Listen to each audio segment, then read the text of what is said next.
Alrighty, today I'm installing a smoke switch on a 6-liter. This is a 2004, but this will go for any year, 6.0 Powerstroke.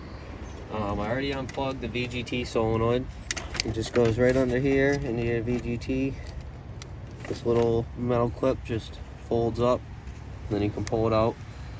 Then you're gonna have a black and white wire and a blue wire. We're gonna cut this sheathing back a little bit. The black and white wire we're going to splice into, and we're going to run 2 wires, one to and one from, to the inside of the cab to a switch, and then from the switch back out to here. And I already have inside the cab any switch you want to use, you can use. The one I chose was this one because it'll flush mount. I already drilled my hole. Like I said, everyone else is going to be different on what switch they use. If you get this one, this is a 5-wire switch, and it's a push on, push off. Well, push on, yeah, push off. And it also lights up. So the way I have this wired in is I'm using the ground side. So this ground, even though it is a ground, is going to go to the positive. This is going to be from the turbo, and this is going to be to the turbo.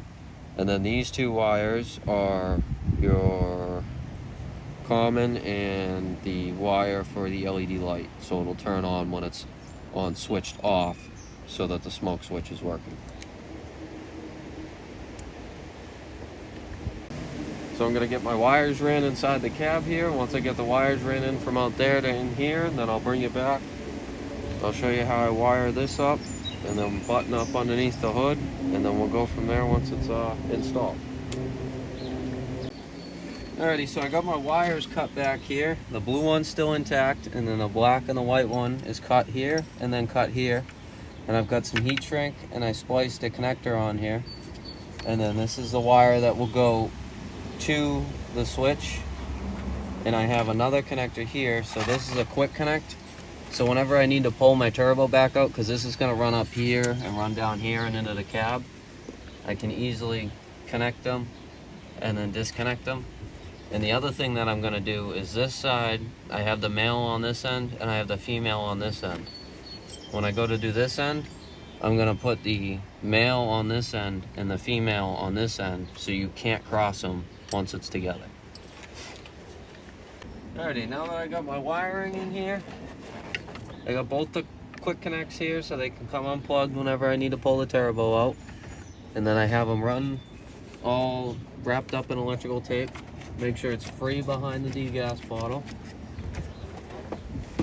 Then it comes over here, goes in to the rubber grommet on the firewall, and all I did to that is pulled it out a little bit, and I cut a slit in it with a razor blade. Be very careful not to cut the wiring harness, but just enough to get the 2 wires in there so they're not rubbing against the firewall. And just tweak the fucker out. And then I mounted the switch right here. This switch is pushed in right now, so it's connected, so the turbo will work like normal.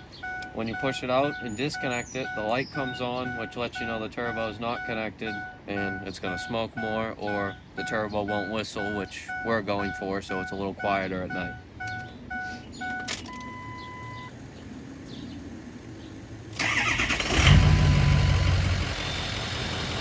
That's normal turbo, doing what it should.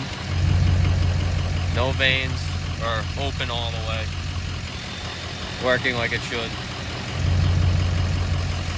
And then I'll put this kick panel back in, and then we'll take it for a ride and show you a video.